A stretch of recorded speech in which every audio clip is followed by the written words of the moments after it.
C'était le clou du spectacle. Oui, je suis d'accord Kylian avec Schwab vous. disait à Ouais. l'instant la cérémonie de l'apothéose. L'apothéose, c'était ces 2 minutes de fin de. Je vous cache pas que ça m'a beaucoup intéressé. Parce que déjà Emmanuel Macron a tordu l'histoire quand il dit oh, personne n'a pu se représenter.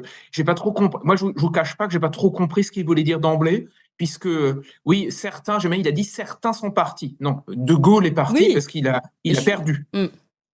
Certains sont partis. Ensuite, il a joué la carte, d'autres ne pouvaient pas. Jacques Chirac, il était, je veux dire, il était en fin de règne, en fin de parcours, à 2 doigts de la phase terminale. Il n'allait pas se représenter. Donc, de toute façon, la question ne pouvait pas. 2 mandats ou pas 2 mandats, j'ai envie de dire. C'était terminé pour lui.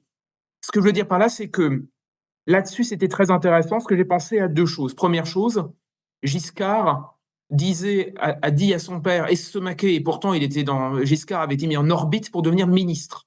Et il a dit à son père très tôt, il a plus de 20 ans, mais il dit à son père, papa, je t'annonce que je serai président de la République à 40 ans ou à 30 ans, et président des États-Unis d'Europe à 50. Ouais. Donc la voie a été tracée. Ouais. Emmanuel Macron sait depuis longtemps qu'il a des ambitions de devenir le patron de l'Europe. D'ailleurs, en ce moment, c'est ce qu'il fait avec l'Ukraine. Oui.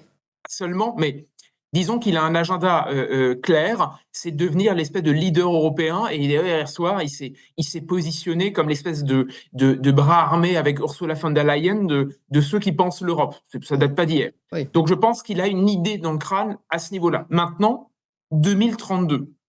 Là où je suis pas tout à fait d'accord avec Kylian Schwab, c'est que moi, je crois qu'il ne sait pas qu'il est détesté, parce que je pense qu'il a largement dépassé toute cette question de la détestation depuis bien longtemps. Je pense qu'il considère littéralement le peuple comme une masse d'insectes ou de cafards qui sont finalement très très loin de la chose politique, qui sont les gens dont il se rappelle l'existence à l'occasion des élections. Il faut bien gagner l'élection tout de même, au bout d'un moment. Ça, malheureusement pour lui et pour les autres, l'élection existe toujours comme rituel en déshérence, mais rituel toujours.